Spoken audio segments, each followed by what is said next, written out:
Hello. Hello, Could you introduce yourself for us, please? my name is David Tran and full name David Viet and Tran. And if you could take us back to 1975, before April the 30th, could you describe for us your life at the time? Before 75, my life just like a student, just like many other students, we enjoy the life in the school, enjoy the life of Saigon, and I think we have good friends and we normally hang around after school. You were a student in a high school or college, university level? Before 75, I'm just a high school student. Yeah. We And prepare for the exam for the after grade 12. You have the exam to get into. You have to pass the grade 12 exam before you have another exam to get into university. and you were living with your parents? Yeah, we live with my parents and another brother. He haven't married at that time yet. How many brothers and sisters did you have?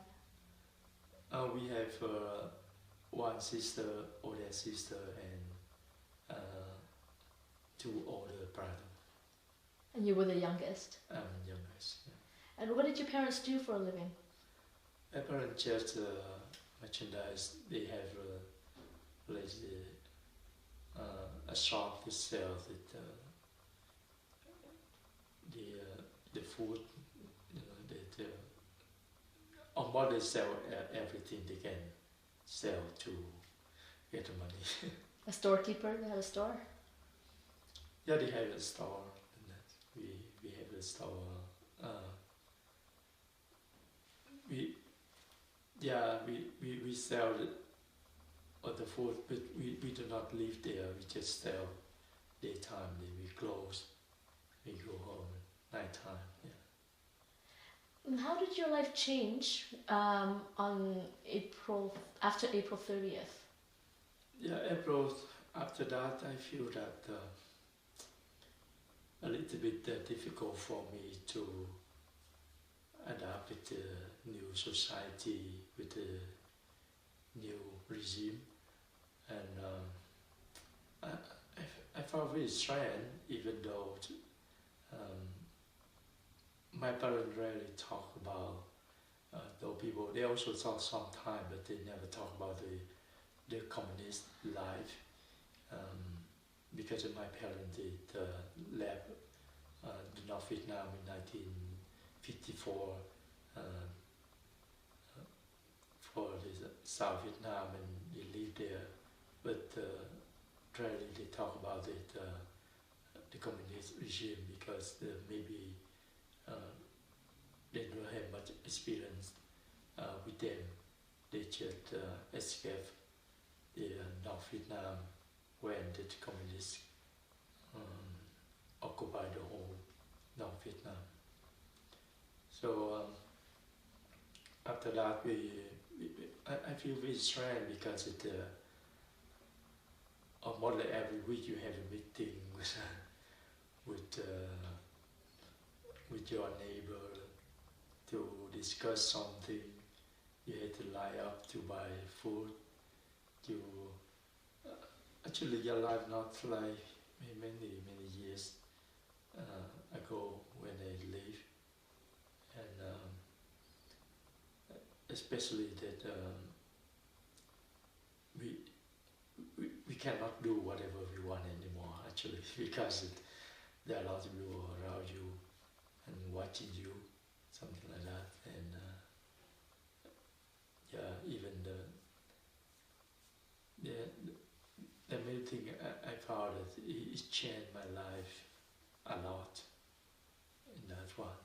Even I'm young compared with the other people, they older maybe. I think they got even more experience than my life, especially the soldier. They have to go to the educational camp. That's what they call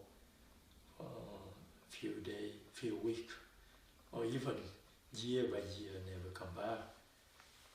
And after that, and when I get into the university, it's hard for me to find a good friends or the bad friends, because you are afraid to say something. You don't want to say anything, again to the government or anything from your heart. If you feel bad about something, I think it's just quiet and silence. The reason why I hardly say I got a bad friend, because you are afraid to tell anything about what you think in your mind, because you never know that person will tell to to other people or not. And I feel that I do not feel that I got the freedom anymore that time. And your parents, were they still able to make a living with that business? Yeah, they also a little bit struggle, but I think it's okay, because you just sell the food, you don't do anything else, and it's okay. You do not, if you do something else that differently, but with that, I think it survives enough, because we have a big family, because my sister have their own family, my older brother also have his own family, and another brother, he also had a career, his own. Only me and my parents live together, so we don't have much need for our life. But we can see that it changed a lot, and especially at the first year after the revolution, then people, they had to, you cannot eat rice 100%. You had to mix the rice with something else, like potato, something like that. You mix them together and cook it, like a mixed one.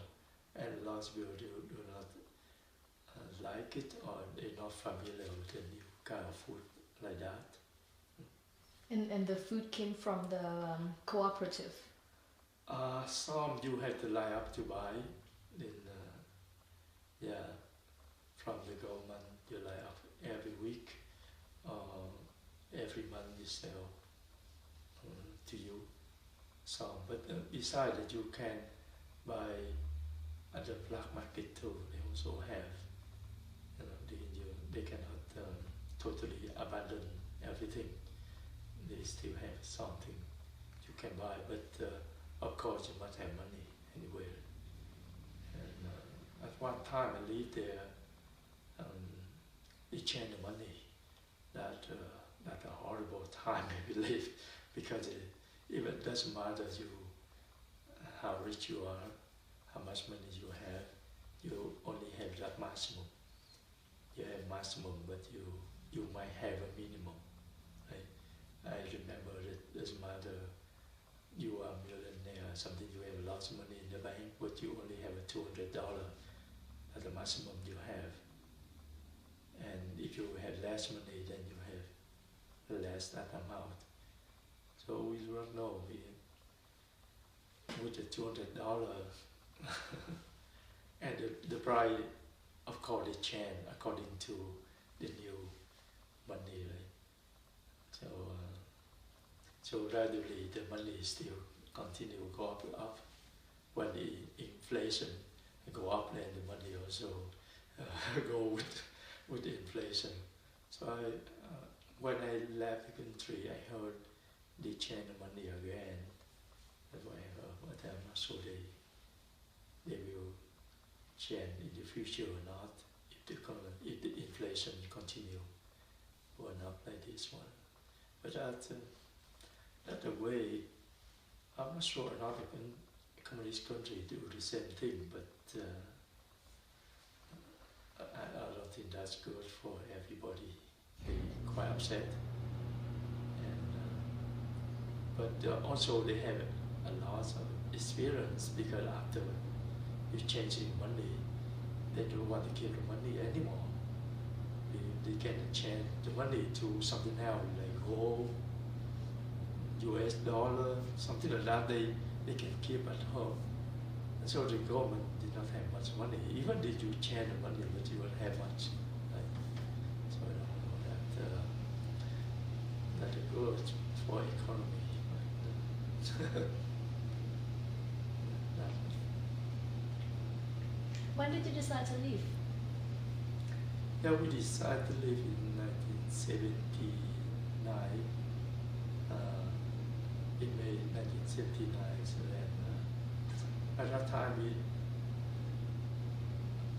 I saw that we got no hope in the future, because most of people, if you want to get a good career, you must be involved in the Communist Party. But if you want to be in the Communist Party, then they have to check your background, whether your good background, your family, not involved in any, older government or something else. But my family did, like I mentioned, my parents from the North Vietnam to the south, and my older brother, he also in the army. So I don't think I got any hope. And my brother, my older brother, they also, he a captain, and in the ship captain at that time. So they tried to push him up, that means he not allowed to get into the water anymore. So he also see no hope for him. And we decided to leave the country, even though he just had a son about 6 months old. Then, but we had to leave. Did your brother have to go to re-education camp?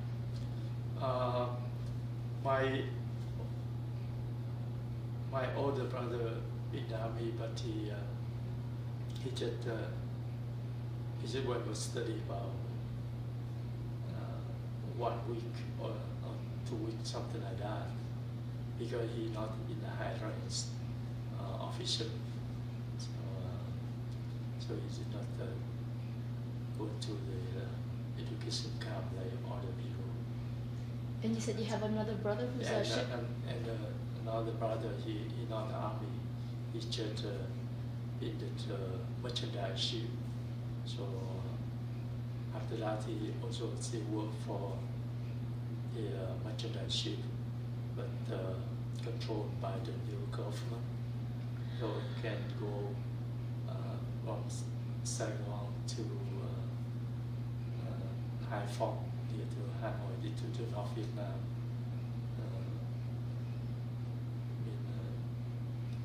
On the ship, but only for a while, until 1979, when they decided to let him off the water to let her dry. He's not allowed to get into the ship anymore. Why did they make that decision? Why did they Because it terminate? most the people when when they get into the South Vietnam, they do not know much about the system.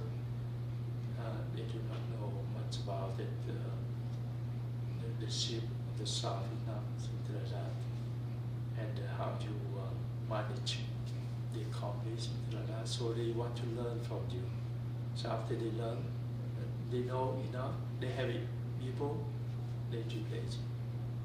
that's normal. So that is why you're not allowed to into the water.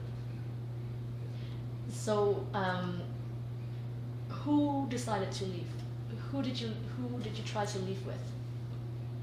Of course, my older brother had to decide it. I also want to leave, but I do not know where I should go because it's not easy for you to leave the country easily. You can go by foot if you want. Chile, a lot of people they go to.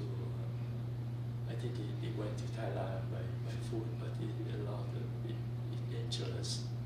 You can step on the mine, or some people went to China. From China, they find some way to go to another country, but that's very risky because if you want to go to China, you must know how to speak in Chinese, and if you go to Thailand, you have to pass the Cambodia, and you know that time that Cambodia did not also one of the communist country too.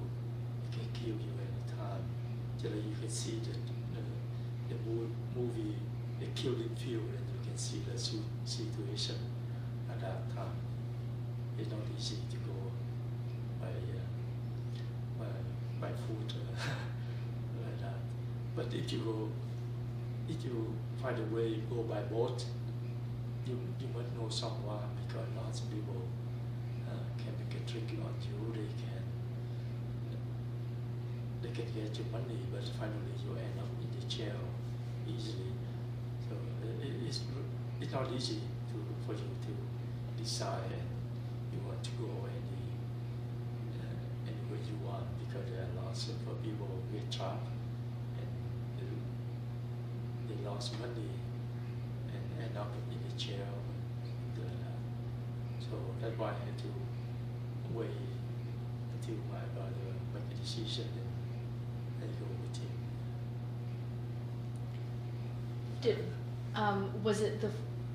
Was it the loss of his job that pushed him towards that decision, or was there something else that made him decide now's the time I to think go? that's one of them, and secondly that he also see my future. I don't think we have a future. We do lie about that. So and also he worried for his son too, because that's why there many things and we also young. That time we had to look for the new future. We cannot stay in Vietnam and without seeing anything for your life. You never know. They end up with you maybe on the street someday. Who knows? So how did you go? What can you tell? Can you describe your attempt? Yeah, that's with my brother. It's quite easy for him because, as I mentioned, he's a captain, so there are lots of people need the captain to ride the boat.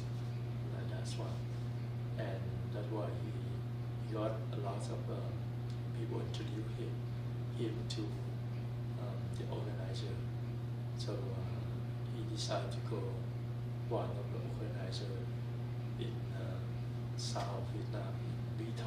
So you're familiar with that area. So we went there, and from there we got out with the boat and left the country. That's quite a little bit straightforward for us, any issue, and especially that time the government also want to have money, so they make a deal with the organizer that means every people had to pay at least 10 speed of gold or maybe more, depend on the organizer. So with us, we do not pay that much because my brother is captain, so he deal with the owner of the boat, so we can take my sister-in-law, his son, and me go with him, and we just pay a little bit compared with the other people, and so that the first experience. I stayed in the boat and on the sea. I feel that's horrible for me at that time because I normally on the boat, it's a small boat, but we drive on the river. So I thought it's very smooth and very peaceful. So I thought that on the sea similar. So I feel confident. Okay, I went there. But when I hit the storm, I realized that that's when I feel that I'm a little bit sorry when I stepped in the boat at that time.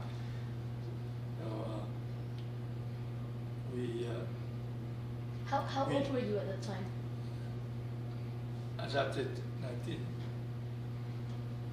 I'm 22. And that was 1979? 79, yeah. And how old was your nephew?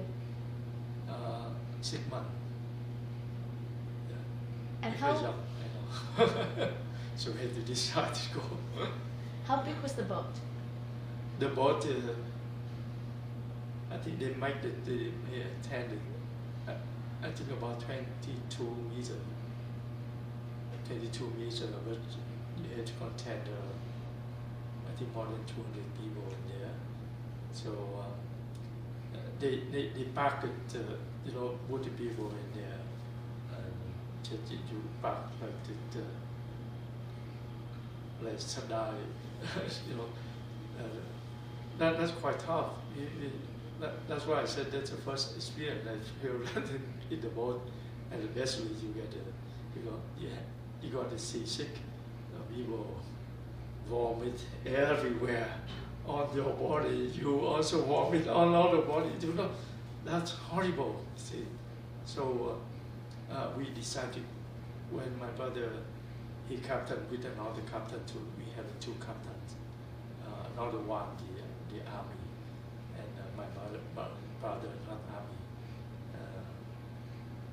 So we decide. They decide to go to the international sea, and from that we can take any direction we want.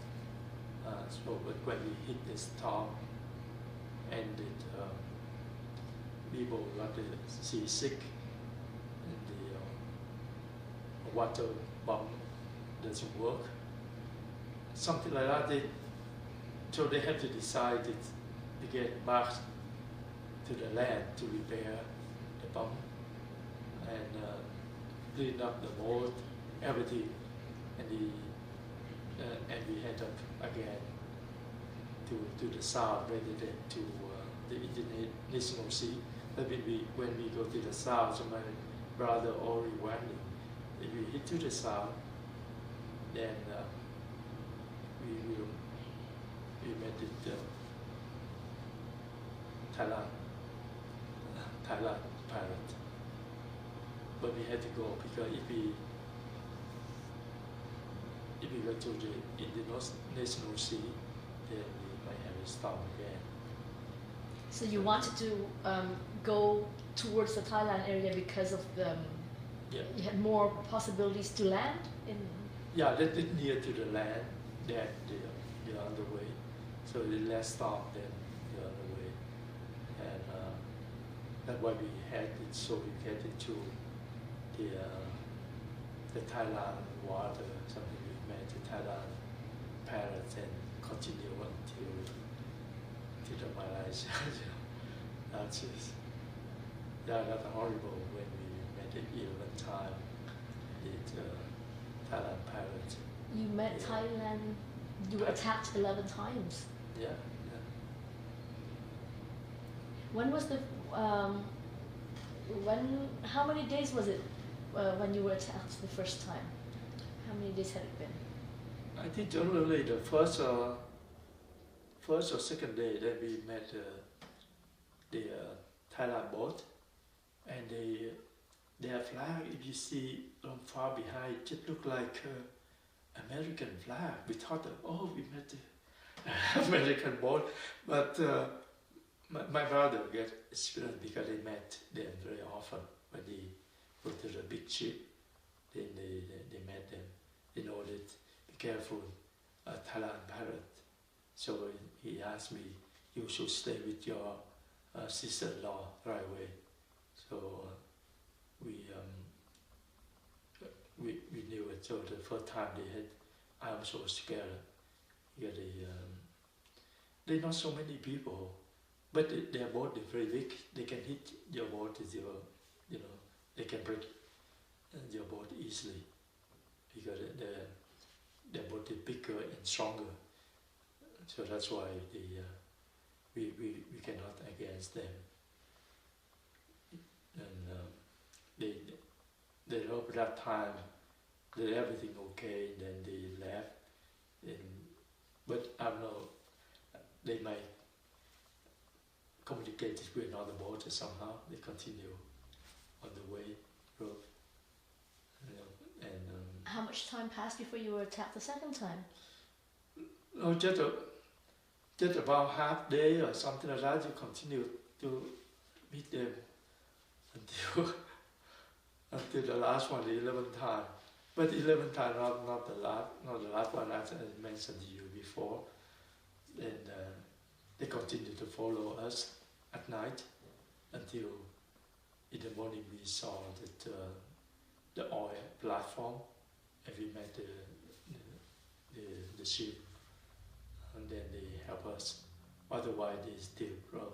I think they still rob us and kill us, maybe. I think. How many days were you at sea before you saw that oil drill? I wrote in here. I think that we left Vietnam.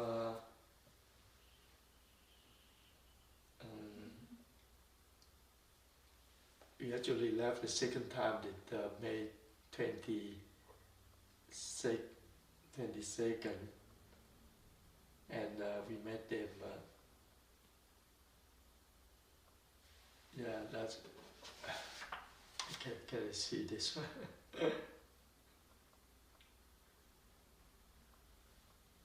Yeah, we on the 28th again. Then we met them until 11th time, 7 days. 7 days, I think they're on the sea. And they rob you, they take your gold, they take your jewelry? Yeah, jewelry, everything. They only the first few times they get you almost, but they still haven't take everything yet. They continue to check you in the boat, and we are afraid they may break the boat because they thought that the people they hide the gold inside the boat.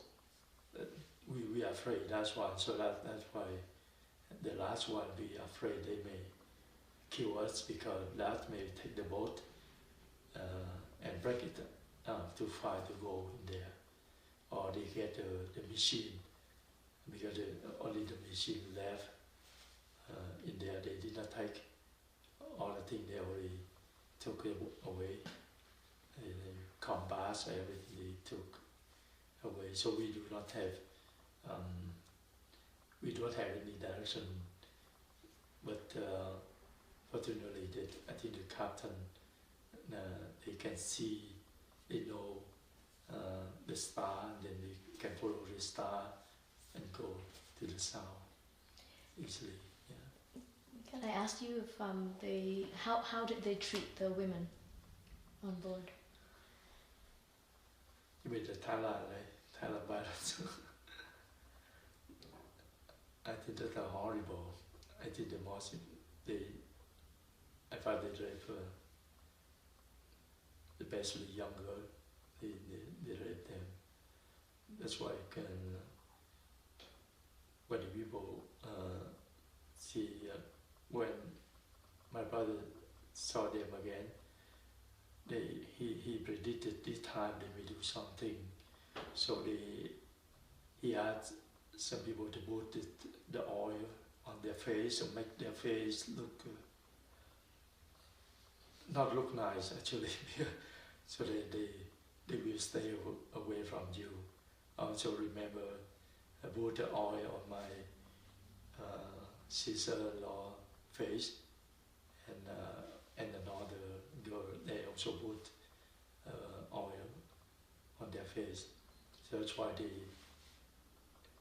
they avoided that trip.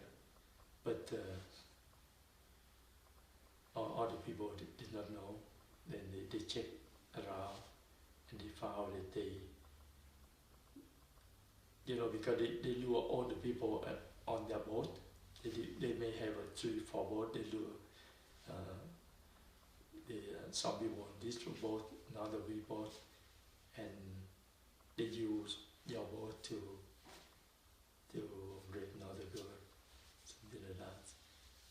I found that one is, that's horrible. At that time, I don't know. We got no hope, no help. And that, because we not like this time we have a cell phone. We can phone any people, but that you don't have anything, and we don't have any weapon to against them, because we do not prepare. We do not prepare carefully when we escape Vietnam. We don't have any weapon. And you, I mean, there were many boats that you said. Sometimes you were surrounded by boats. Yeah, sometimes they get about 3 or 4 boats. 3 or 4 boats, not only one, because they have a gun. So that's the reason why we cannot do anything. And the boat I mentioned very, very strong. If only 2 boats hit your boat will, I think, will break apart. That's why we have a lot of a young man, but we cannot do anything. You said that in the last time that they attacked you, or not the 11th time that they attacked you, No. that they were chasing you. Can you describe the scene? Can you describe what was happening? Yeah, the last one, they rope, and then those both they go away. So we continue to run, and we still see some boats far away. At the late afternoon, we saw some boats go behind us and around us, and at night we can see they are around by the light they turn on. How many were there? I think 4 or 5 or something, not less, because maybe they know this is the last one. Maybe the last one. That's why they try to surround us, and they follow us. Wherever we go, they follow us. And did you try to outrun them? They, that's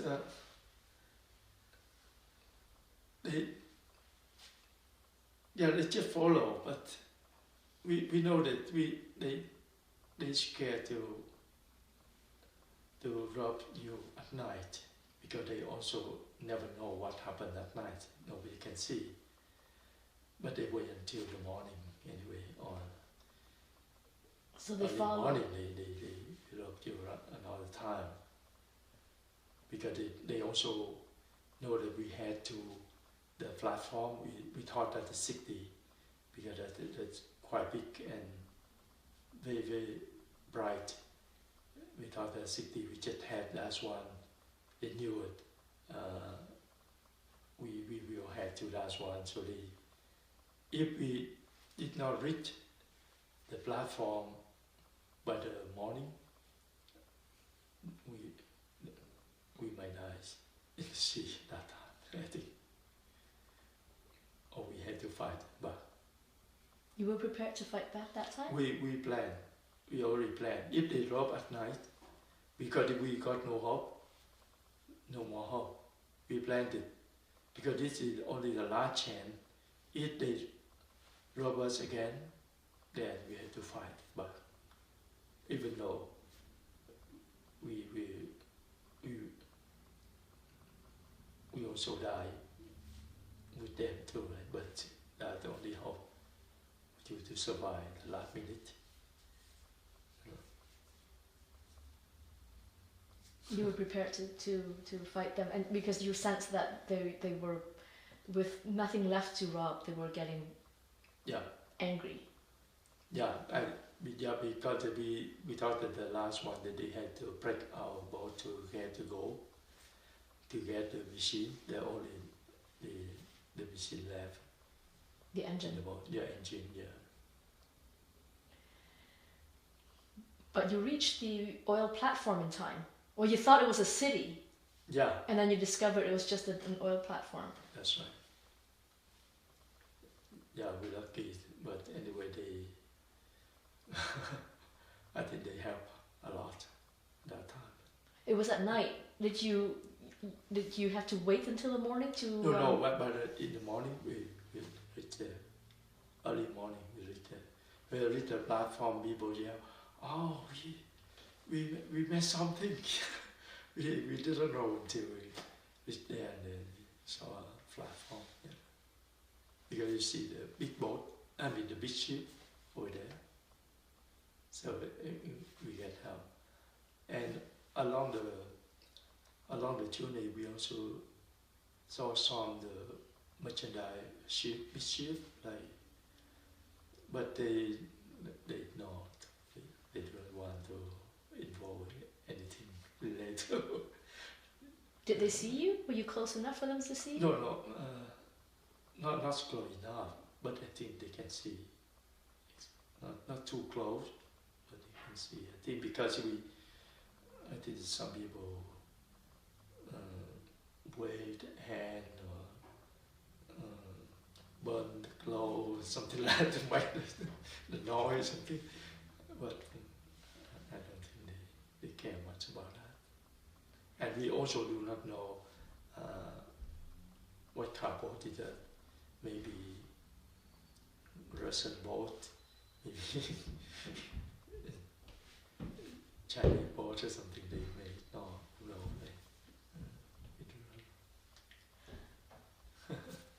How did the people on the oil platform respond when they saw you? Oh, I think they're quite nice. A few people from our boat go to talk to them. They explain the situation, something like that, and I think they realize that maybe not we're not the first time. Maybe we're not the first time with them. Maybe so many times they may have a lot of people already. But so they really nice. When we all get into the ship, so they gave us snack, food to eat. Because many days we did not eat. Because since we met Thailand, or mostly we feel, we don't want to eat anymore. We so afraid. So how did the the crew on the oil platform respond when they saw you? Yeah, when they saw our boat, and they shook their head, they said that's horrible. So they allow us to get on their boat. I mean their ship. The ship is very, very big, and we feel like on the land. We didn't see any fuel, anything like on the boat. The shaking But you know that they when they saw that one and they saw that our situation, they thought if we want to go to the Polo Pilong, they could take us there about 2 hours. But they said we should not because the life there, people were so crowded and very difficult life for us to live there because we almost have nothing left.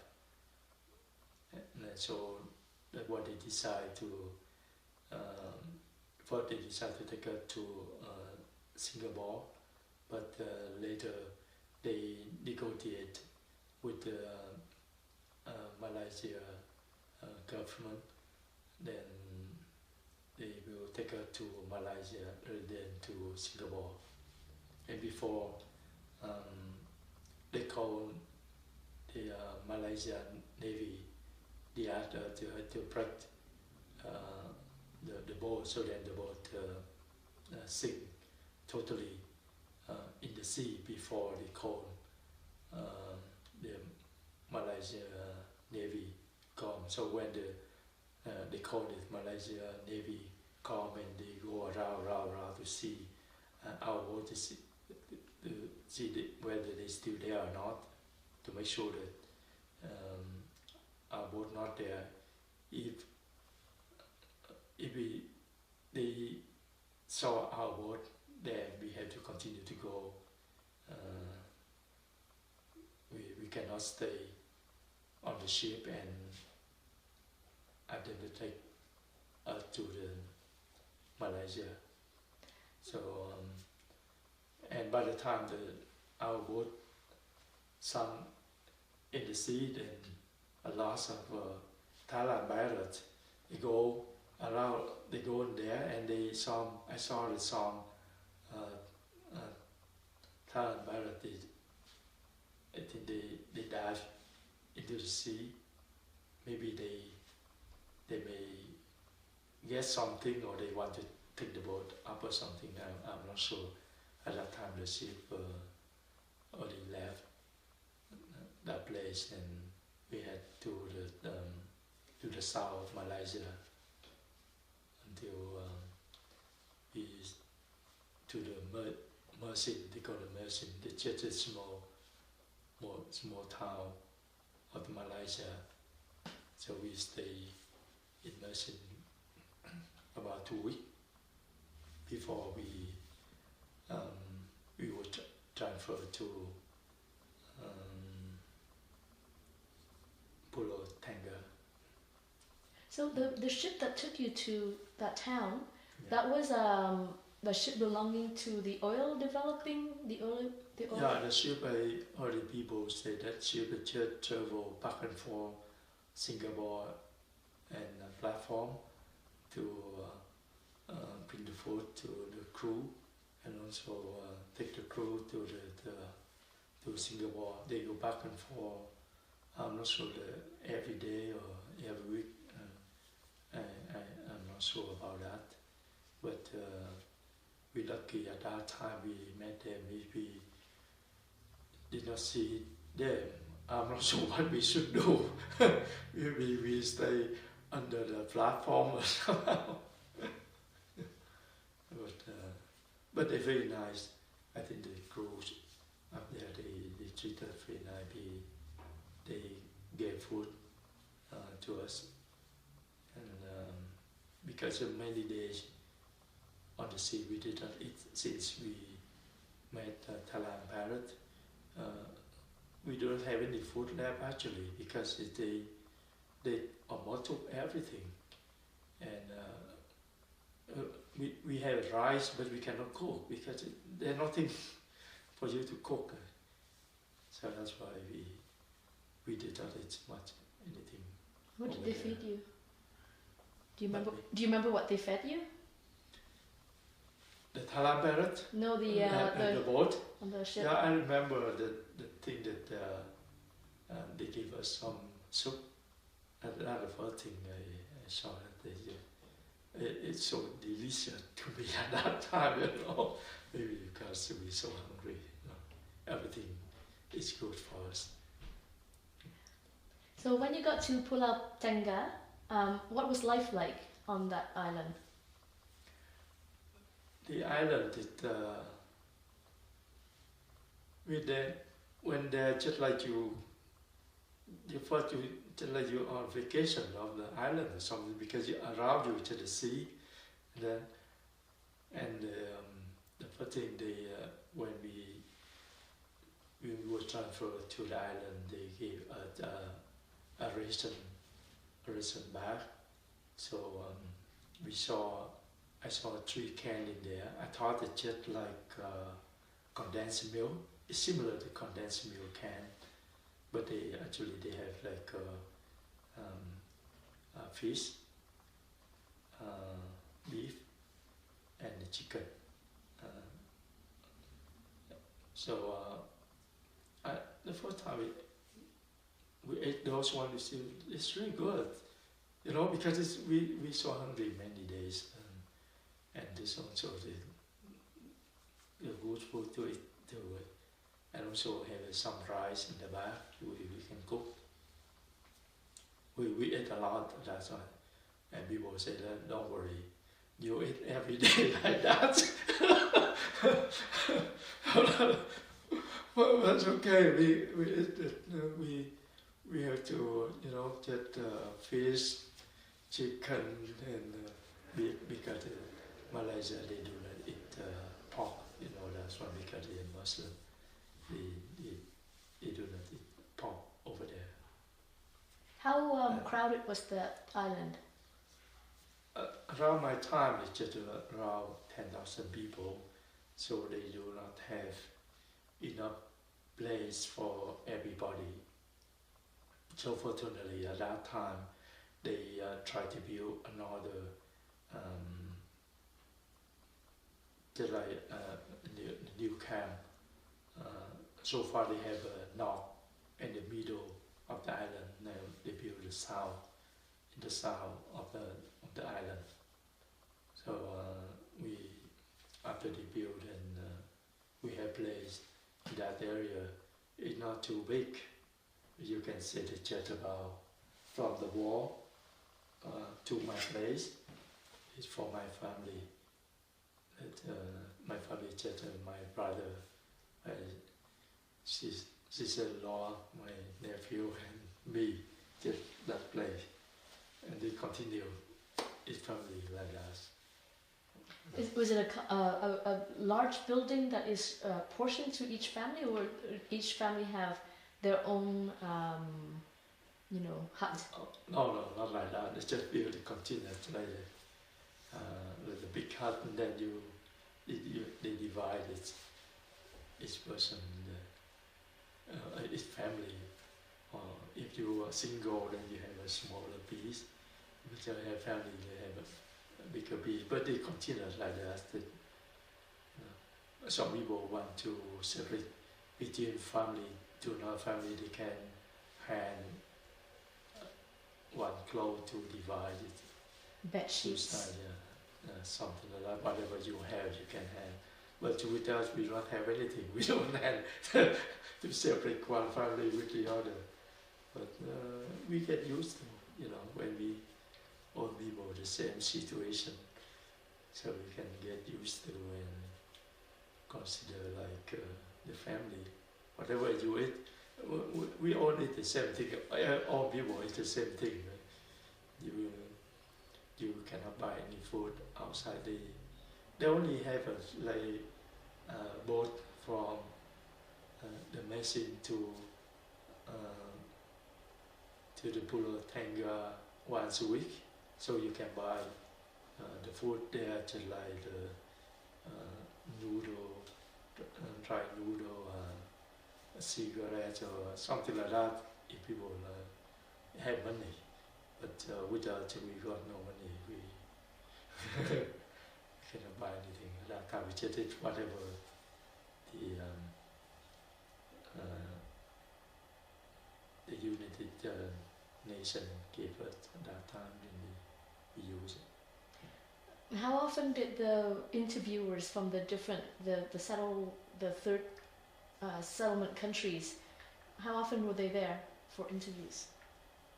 No, when we went there, that's hard for us to wait because they do not come very often, and maybe some other countries like European countries like Germany or Holland or something like that, they come, but they rarely accept lots of people at one time. Not so many people can apply for that. So most people wait. They waited United States or USA to. But if you wait for that, that take a longer time for you to be accepted by the US. We also met some countries like Norway, Iceland, and Australia, but those people, we don't know when they will come back because they just say they will hire you. So later we know that they just like reporter. So they just come to view your situation, something like that.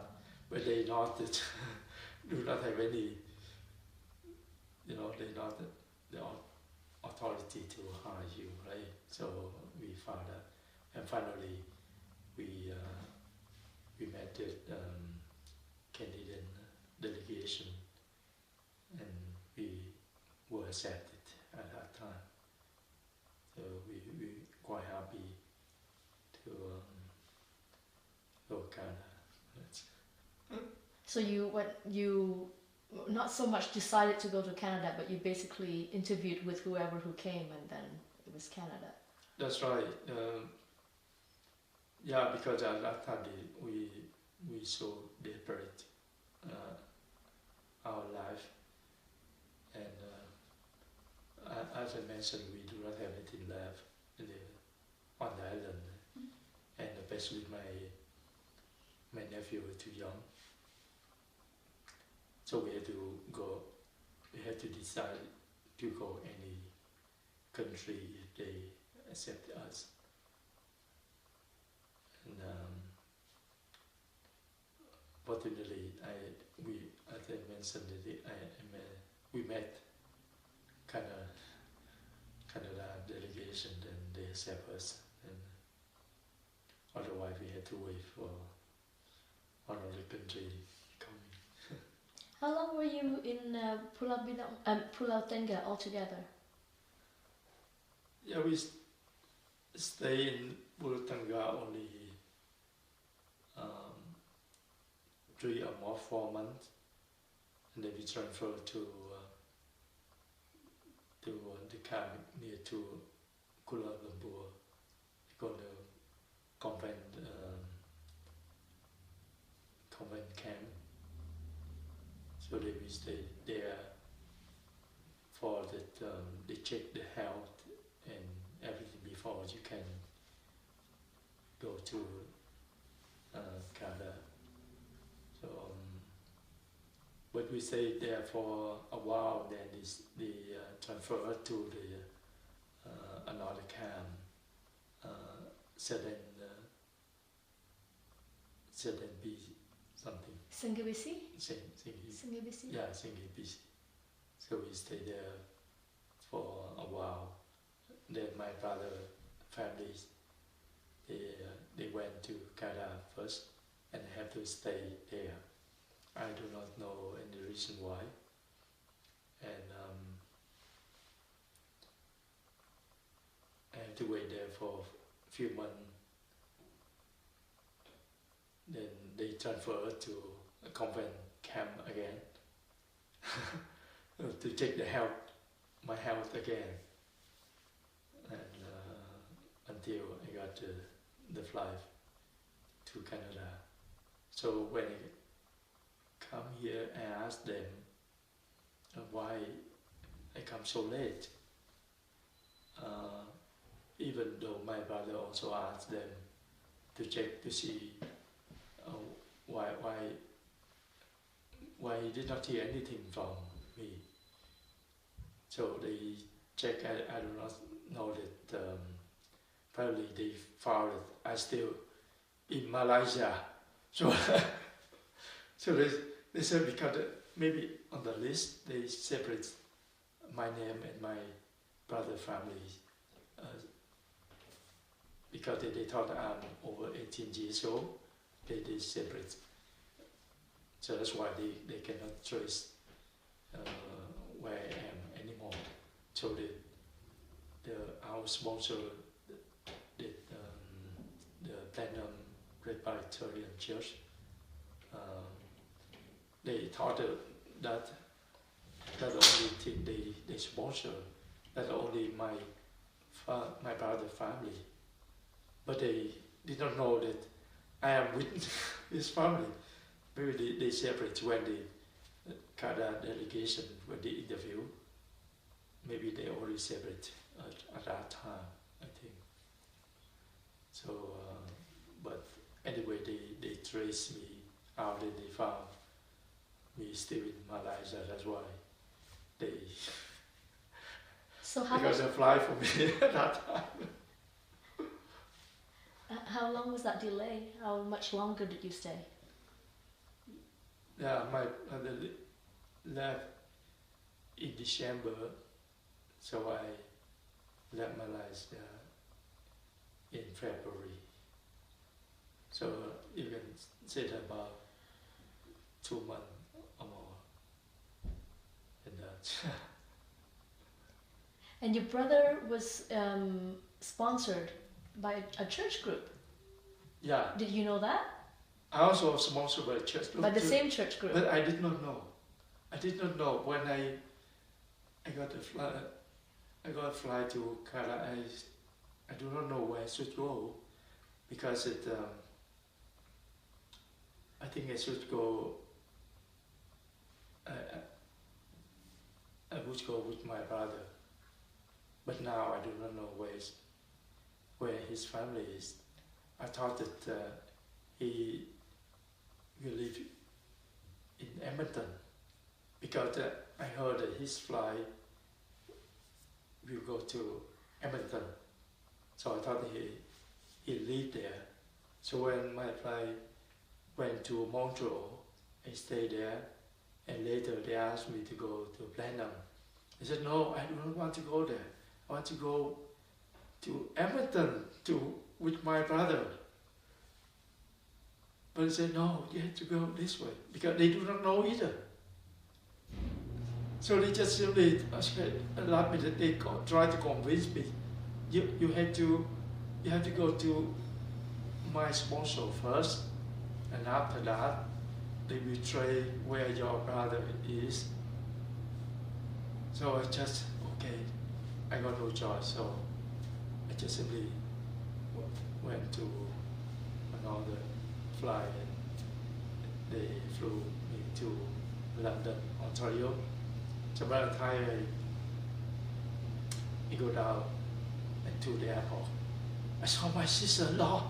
I said, why you were here?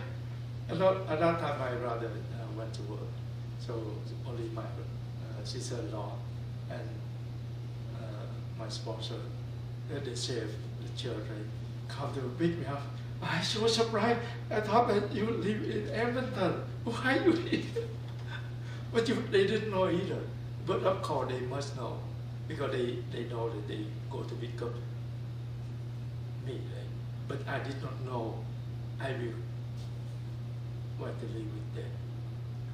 It's a good surprise. That so surprised me. Because that time I thought that, no, I do not know where I live in Canada anymore. I know. Maybe they might be surprised, I'm not sure. But that's the experience, yeah, I know, that's it. I'm very happy to see my brother and my brother and his family, and also my nephew. And could you tell us what your first impressions were of your sponsors? Yeah, they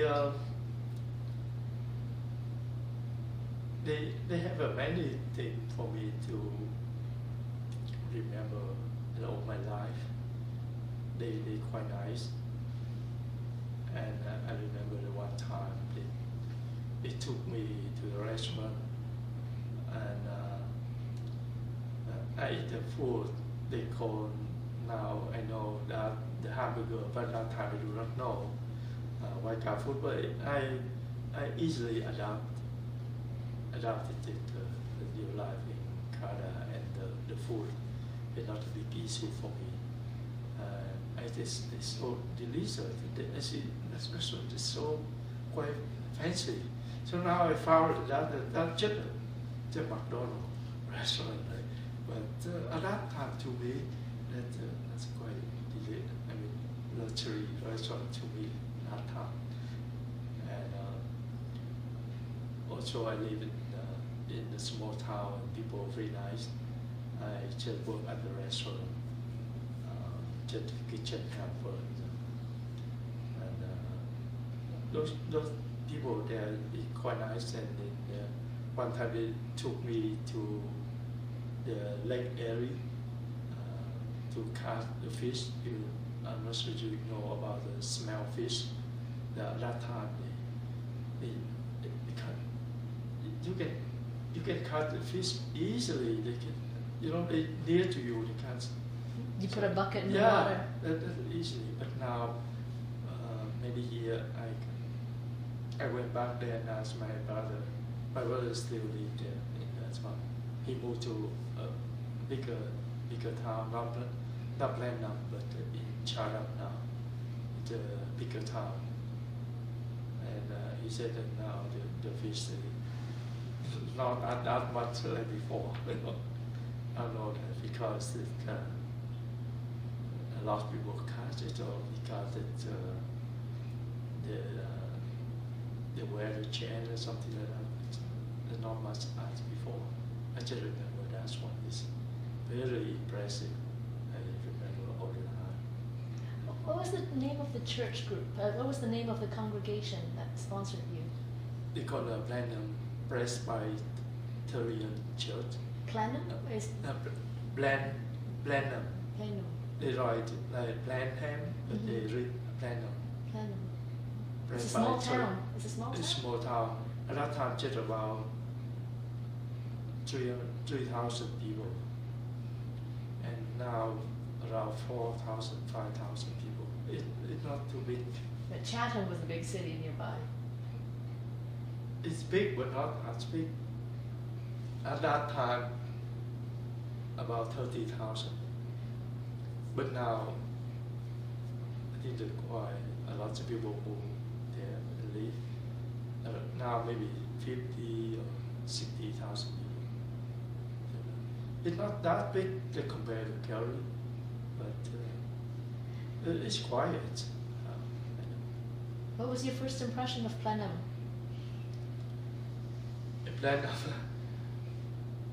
that when they went to the supermarket nearby my house, I saw that why it's so different to Vietnam. Everything organized, the food put in organized place by place. You will walk slowly, you line up on the counter, something like that.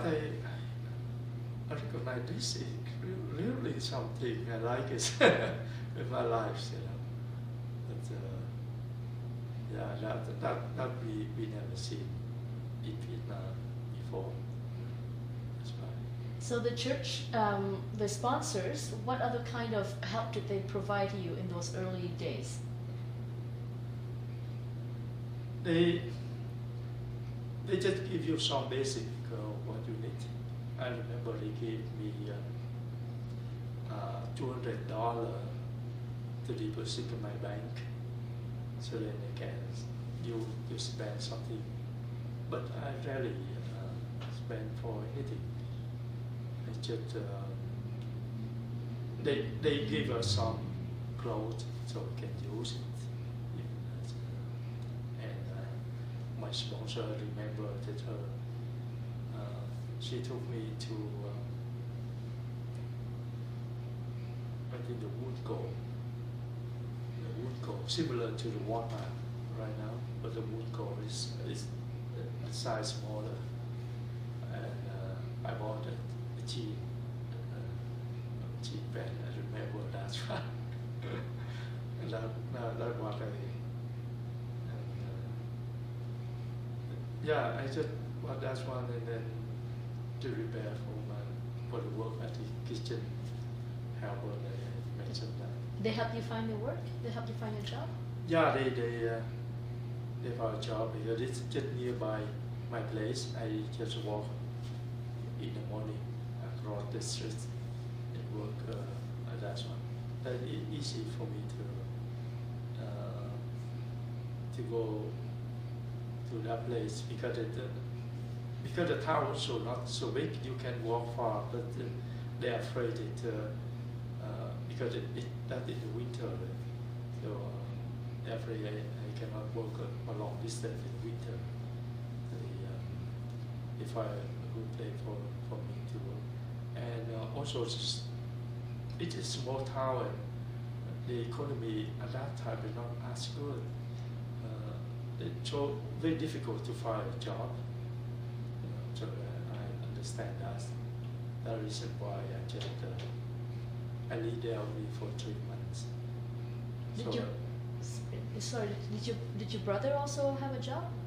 Yeah, my brother had a job a little bit better than me, but not. He just go to a factory and we didn't know anything, any skill required by Canada because mainly I'm a student and my brother just is a ship captain. We do have a ship in a small town, so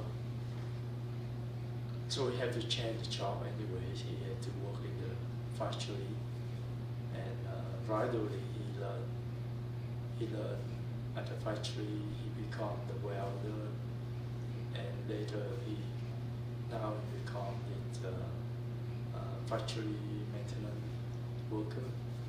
Okay, so his job is quite stable in Charlotte now. He stayed in Chatham. Yeah, he stayed in Chatham. Did your sister-in-law also work? Yeah, she worked for a while, then for many years, and now she stayed home. She didn't work anymore because their children only grew up, so only her husband worked. I think that's enough for them. She doesn't have to work anymore. So after 3 months, I live in Platinum. I decided to live there. I went with another friend, live in another city, Guelph, Guelph, Ontario. Yeah. And then I joined with him, go to Calgary.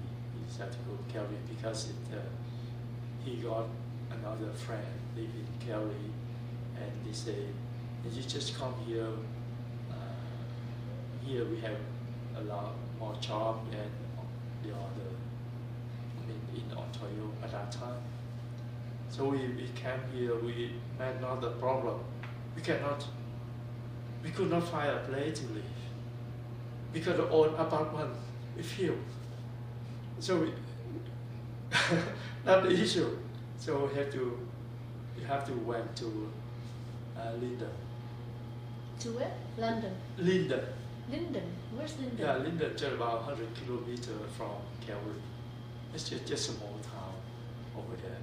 So just because he had another friend living there because they have a sponsor them over there, so they live there. And The friends that you came to Calgary with, these are friends from Vietnam. Your old high school friends, or? yeah, we just met in refugee camp. Yeah. Not on the island, but in refugee camp. And then you came to here to Calgary, and then you went to Linden. Yeah, you never heard that one. It's just 100 kilometers from here. Linden, Lindeen. Yeah, that's just a very small town. A very, very small town. Yeah, small town. Only 1,000 or 2,000 people over there. Not too big. Yeah. So we stayed there for 2 weeks until another friend found a place in Calgary, so we moved back to Calgary to look for a job. And we go over there, maybe we have any job to do. So, And you didn't have a car, so you probably didn't go out anywhere. no, we cannot go anywhere. We just walk around there. That's it. At that time, I think not so many people had license to have a car. So how long was it before you found your first job in Calgary? Yeah, the job we found, we just work like about time at night, just in the building, just cleaner. And daytime we lucky because my friend sponsor, the one who live in Calgary. He very nice. He American, but he worked in Canada. He also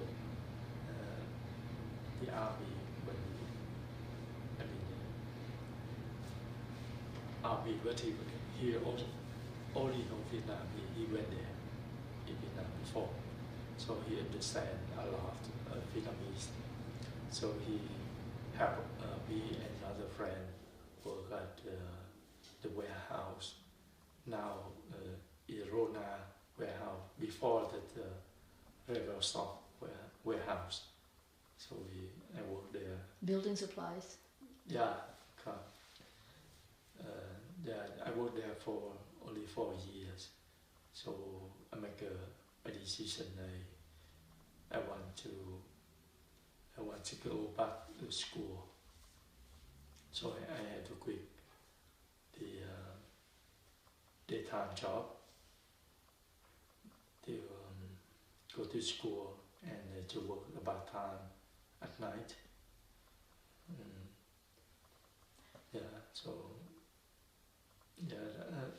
We just everything we start from beginning, just like that. A young kids go to school, we have to learn the English from the basic, because we did not prepare anything when we left Vietnam. We do not know which country we will go, which language we learn, because most of the Vietnamese people, especially the university students at that time, we had to learn Russian. Even they allow you to you select a lot. Like the first year, when you get into there, they ask you, what language you want to learn. You select. I remember I selected 3 languages. I liked the English, French, and German. And finally, okay, everyone learns Russian, no choice. Because at that time Russia is quite strongly influenced in Vietnam. So that's why. But so during the first 4 years that when you were working in Revelstoke in Calgary, did you take ESL at all? We took at night, but I found that not quite efficiency. So that's why I like to quit the daytime job. I want to concentrate full time to learn English. English. I can work at part-time at night. Because I tried to focus to get into the university. I didn't know before when I lived in Vietnam. I didn't know that the future, my future, which way I should go, until I went to Cali. I met some friends over here. One of them did from Vietnam, the same university too. So he and his brother also got to go want to get into university. So I have to follow their route, what they go, then I follow them to learn. So I concentrate to learn the English first before I can study other. I can upgrade my my study. Today I have to take all the grade 12, not all, but requirement. They call the matriculation courses, requirement course, so you can get into university like math, physics, chemistry, English, something like that. So required for engineering department.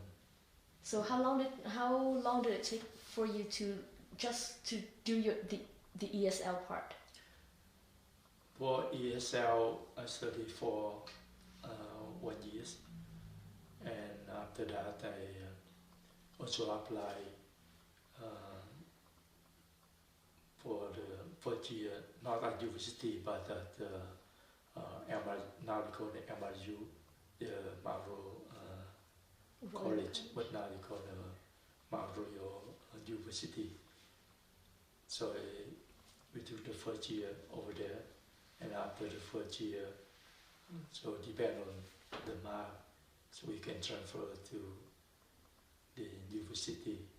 But you also had to do high school. You had to do math, physics. Yeah, at the time I worked at the restaurant, and also I study the ESL.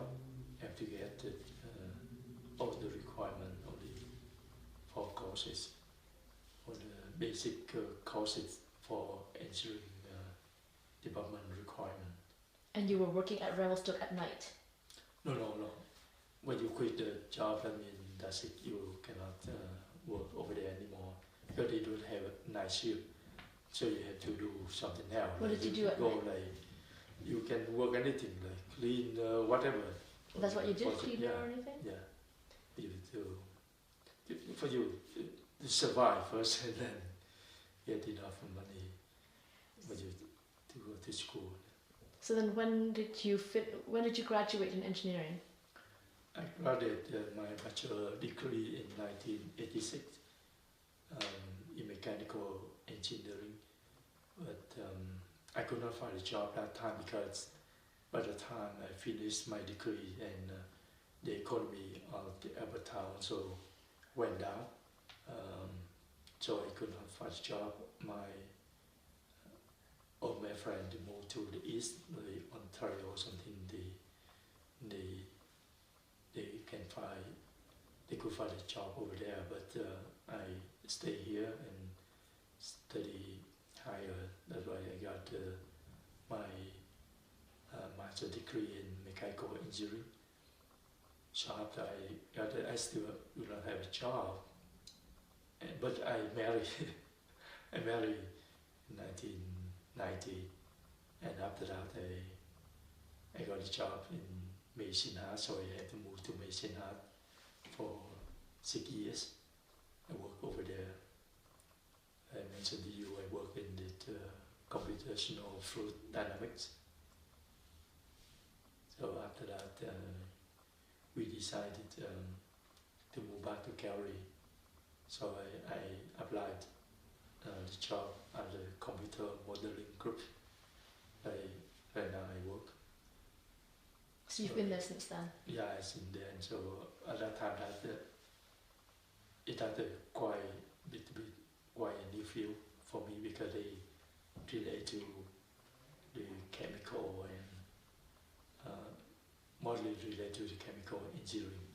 So I had to go back to school to get my master's degree in chemical and petroleum department.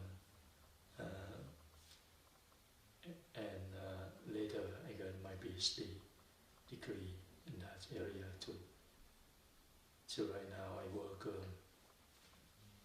mainly focused in petroleum and also combined with my background in mechanical engineering. So I work with the geomechanics as I mentioned to you before. So we calculate the subsidence and hydraulic fracturing, something like that. So I combined my knowledge into different areas in this field, in this new career, and until now. And that first engineering degree, the bachelor, were you working at the same time, or was that entirely financed by student loan? Yeah, I mainly financed by student loan, and I also working in the summer. They have for student program or something like that, and at that time they also support by the government apart, so that they hire student during summer. So you can save a little bit, but not much because I also have friends over here. Then we handing around and we spend quite a bit. So anyway, we had a loan from government and the to master have to study. And the first master degree was also a student loan? No, in the master degree, normally that you don't have to make a loan anymore because you get your supervisor support you. They can get funding from the government, so they can pay for you. But besides, you have to help the supervisor, just like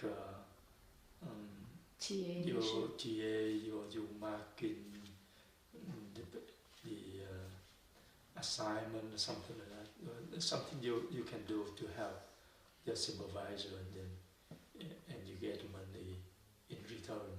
Yeah. So if you look back now, when was it? How long did it take you to feel like you were settled in that? Felt like kind of like home. Yeah. To me, I adapted quite easily, quite fast, because my goal here is just that I just want to have freedom, and I want to achieve whatever my dream when they were young. So I feel very comfortable. Just only the trouble we face is the language. The language is much trouble for me at the beginning, because it's we cannot do whatever we want right away. I think that lots of people suffer the same situation, same my situation. One of them, just like my brother, as I mentioned, he normally the ship captain in Vietnam now, they have to work like a welder or maintenance people person. And I think there are many people, they may have a very good skill, but when they come here, the language barrier not allow them to continue working on their area anymore. They have to change totally to a different career or different job. So one of my friends say, well, then I remember all the time, he says, if you owe have a career here, you're just like a handicap. I remember that all the time, but I think that's true because if you cannot find a career as you worked before, you feel very bad just only because it's either your age old, so the people do not need you, or maybe because the language barrier is not suit for your job. Assume you are the doctor or lawyer in Vietnam, but when you come here, if you want to do the same job, then you have to be very good in English or the language of that country. But it's not good, how can you perform? You cannot perform your career, you have to change it totally. That's why. So would you say language is the biggest obstacle in those early years? I think so. If you good in English, then you can do a lot of things.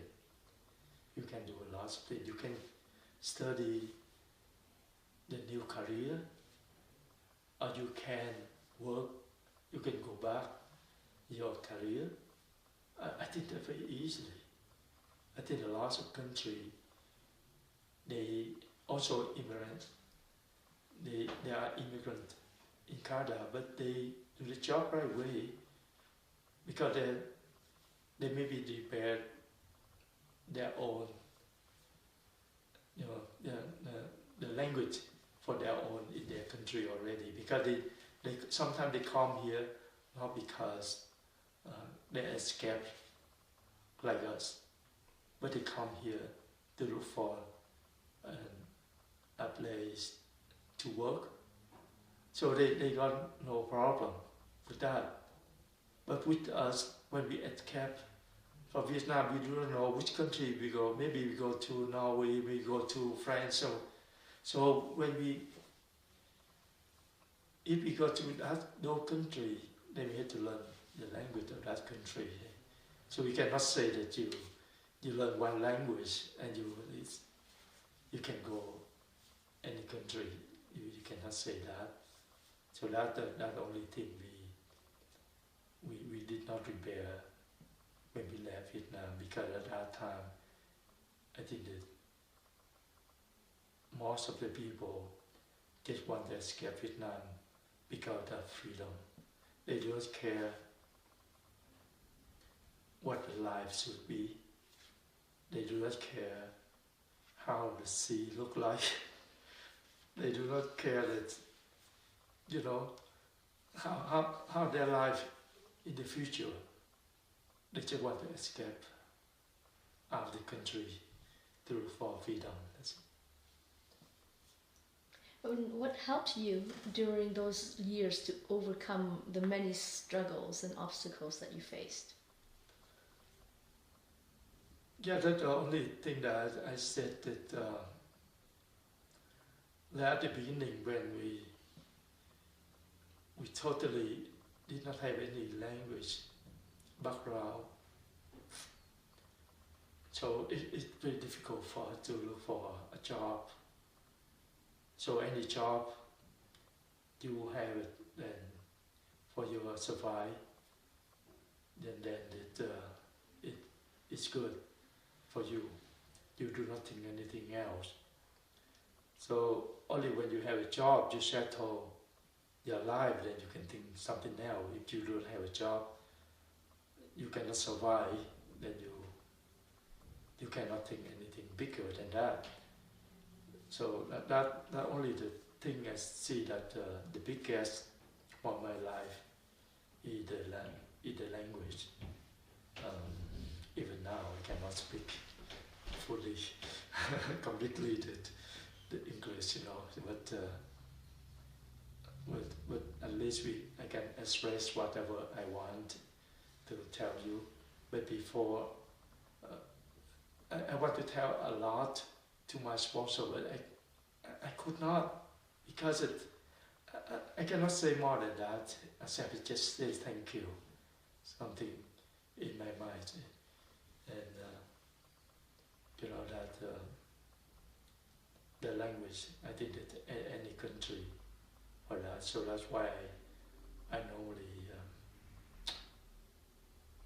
tell my children, assume, I just assume, if I let you to go to another country with a new language, can you do the job like me?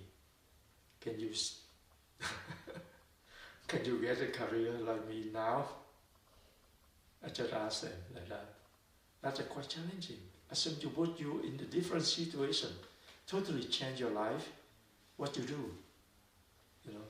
So I think we're lucky to live in Canada, and maybe another country similar. So you get a lot of opportunities to get what you want if you're working hard, and if you, and if you're lucky, you get a good sponsor, guide you go good direction, then you will be successful, better than people, better than, you know, the poor country in Canada. That's what I can say. Is there anything else you want to add? Yeah, there are many things I can say, but I think many people already say that the left, the Vietnam, or even in the future, lots of people will leave their country. That's the very, very, the thing you had, it's cost you a lot in your life. But you have to do it if you try to look for your future as well as your freedom. Then that's the price you have to pay. To me, I did not regret when I come here, even though I throw my future back to Vietnam, but I did not regret what I live here, and I had to work hard anyway. I had to go over whatever the barrier or obstacle ahead of me. I had to pass it. That's why I always encourage my children. That's the thing you have to do in your life, because you never know your life always smooth or easy like now. You never know in the future. You may be suffer, or you may be struggle to survive in a difficult situation. It might happen to anyone in any country. Yeah. So you, what do you think of? What are your thoughts about Canada's response to the refugee crisis? I think that Canada is one of the bad countries respond to the refugee crisis, especially for the Vietnamese refugee people during the year 79 and 91. I think if the Canada did not open arms widely at that time, we did not think that we can come to Canada and we live here.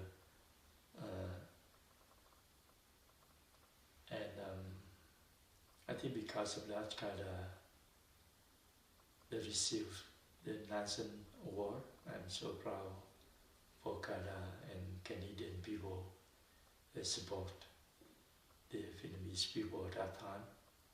And we hope that we will not do anything make the God feel ashamed about us.